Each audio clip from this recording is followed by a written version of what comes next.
যার বাপ মরছে তার কলজার ব্যথা আর কাবা শরীফের ইমামের ব্যথা এক না।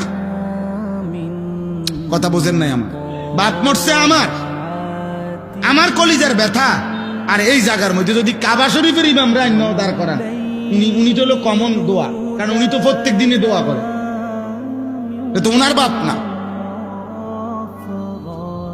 আপন সন্তানের ব্যথার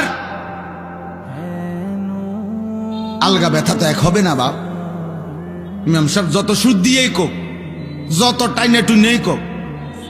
ওই দিন আমারে বলতেছে একজনে, কয় হুজুর আমরা এনে বলে যে ওই মানুষ মারা গেছে, এখন গোসল করাবে, আর গোসল করানোর জন্য জিগাইছে আগরে ওই মাইয়েতের পরিবারের হ্যাগরে কোন রেটে গোসল করাবেন, মানে কোন রেটের উপরে।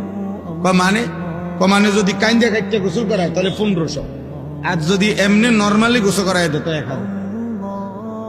মা খাইছে না, আমি এরকম কথা আমি কিও কহা এটাই, কাইন্দা কাইটা যদি কি করায় গোসল করায় তাহলে কত? 1500। আর যদি এমনি গোসল করাইয়া দেয় তাহলে 1000। এই হলো রেট।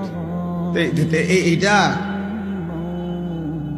এই বেড়ার ব্যথা, এই বেড়ার কান্দা কাইটা, এই কান্দা আর সন্তানের কান্দা বরাবর, এই তো 1500 টাকার কান্দা, ঠিক না বলেন? এই তো 1500 টাকার ভিতরে হিসাব। হে কাইনবো তো দূর হিসাব করে 1500 টাকা যে দূর, তার তো আরো আছে দোয়ানি।